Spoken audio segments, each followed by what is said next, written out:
What are some very comforting facts? Jupiter gravitational mass is so immense modern science believe it's been protecting us from meteors for millions of years. Thank you, Jupiter. You're welcome, Jupiter, 2020. A true homie. It's highly likely your pet dreams of you in their sleep. Smile at it. I can't find the exact article I read, but this one explains that most animals dream of things they do during the day. You're such a huge, loving part of their life, it makes sense they dream of you. PsychologyToday.com. Mine is always humping me. I don't want to really think about their dreams. Edit. Dang, this blew up. Dude. My rabbit does this all the time. I keep telling him I'm basically his mom, but he doesn't listen. What are you doing, Step Bunny? All of the cardigans Mr. Rogers wore on camera were knit by his mother. Goldfish can recognize their owners. Damn, he'd been watching you this whole time and you didn't even know. I used to have a goldfish who would suck up a piece of stone and spit it against the glass to make a noise so I'd know he wanted to be fed. Damn, fish trained me. That's hilarious. Bees take naps in flowers. So yeah, it's okay to need a nap, even busy bees do. I too like to rest on my laurels. Scientists have discovered that rats love playing hide and seek and squeal with joy when finding being found. Edit. Wow, thank you so much for the award. My first ever on Reddit. I've always wanted a pet rat. This made me want one even more. Make sure to get multiple, they need rat buddies or they get depressed. I have two and they are very charming fellows. There's a volunteer organization called No One Dies Alone. You're at Sacred Hearts Medical Center. You're terminal, you need a companion. From someone to talk to, or just someone to hold our hand. They'll make sure someone will be there for you. Other hospitals have this too. I would like to volunteer for that. I have compassion like a Muthadaka. Samuel L. Compassion. Spreading the love, one mother ducker at a time. May you rest in peace, Mother Ducker. I would love this to be the last thing I hear. In dog-wolf movies where they use real-life dog actors, the people who have to edit all that sometimes have to add CGI tails because they dogs can't stop wagging their tail as they are so happy. I used to have a sweetheart of a dog who loved to roughhouse. She was big, and her play growl sounded scary if you didn't know how gentle she really was. Ever since her, when I see attack dogs on screen, I notice they often have the same body language and tone she had. My dog loses his mind over the water hose. If you were my neighbor you'd think we were getting mauled by a dog, but he's lol play lol. Cows have best friends. So do horses, they work significantly harder when together and they tend to scare less easy. I had two draft horses that pulled a carriage at the Ren Fair together. They went nowhere alone. In the field, in the paddock, in the barn. They went 2 by 2 everywhere. The one passed at 29, her BFF died 9 hours later of heartbreak, never leaving the first one's side. Damn, that's so sad. But also so happy. They got to cross Rainbow Bridge together and spent a very happy life together.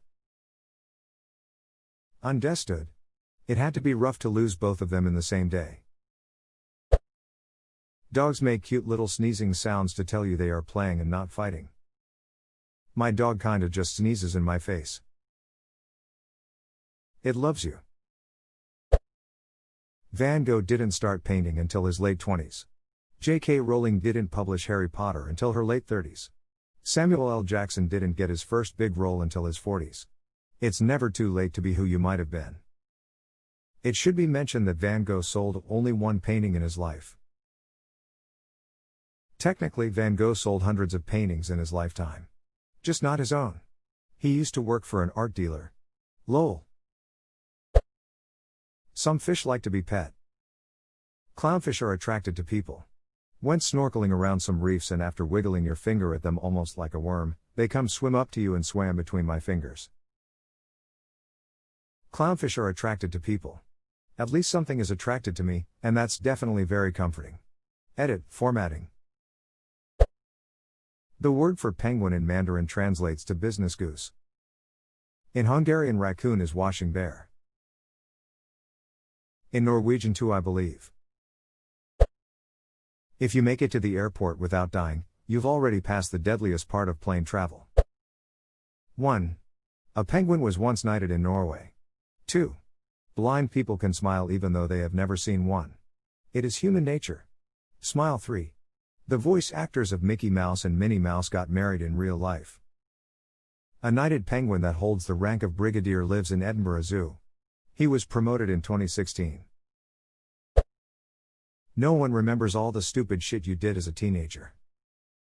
My brain, except me. Every night. If you cringe at something you did when you were younger, then that's because you have matured far enough to know that you were being stupid back then. I find it comforting to know that the very reason I feel bad is that I have stopped being that bad. I like the sentiment.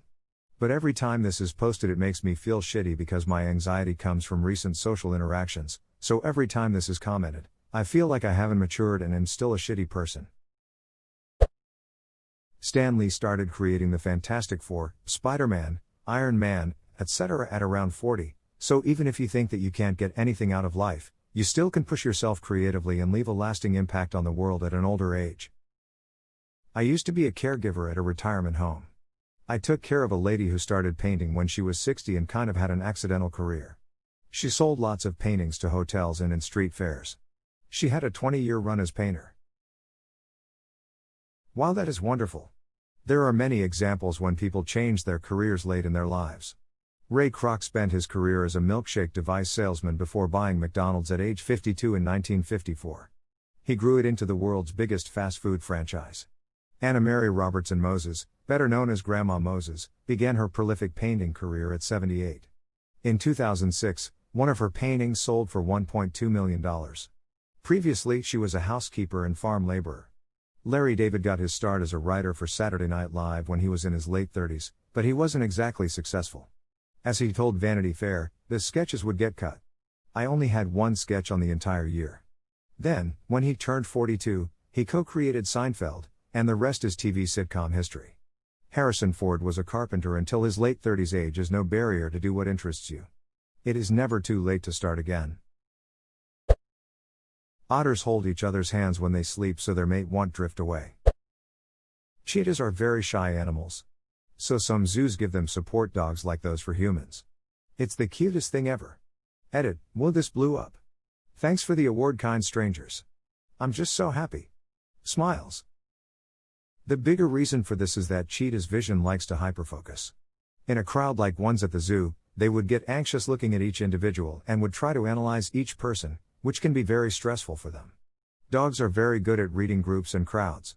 They pair a dog with the cheetah to rely on emotionally. If the dog is calm, the cheetah will trust them that there's nothing to worry about from those crowds. Edit, since I'm getting the question a lot on how does the zoo prevent the cheetah from killing the dog, I'm going to add it here. They're typically introduced at a very young age and imprint on each other. Cheetahs are also not naturally driven to kill dogs as prey. A cheetah could kill a dog, but typically a cheetah would never hunt a dog in the wild. If it was in its territory, or if a dog appeared hurt and by itself, a cheetah might go for an opportunistic kill, but those are special circumstances. The most likely situation you'd see in the wild would be if they were hunting the same prey and they fought over a kill. That's freaking precious though. And I mean, isn't that sort of what an emotional support dog does for humans anyway? So cute. Smiling is actually contagious. When out and about, if you think someone is looking at you, smile. If they smile too, they were probably looking at you. Yeah, but then if they weren't looking at you, now you are a creep smiling at someone. 2020 is halfway over. Reddit isn't the worst thing you could be doing. Can you tell my parents? Thanks. Edit, typo.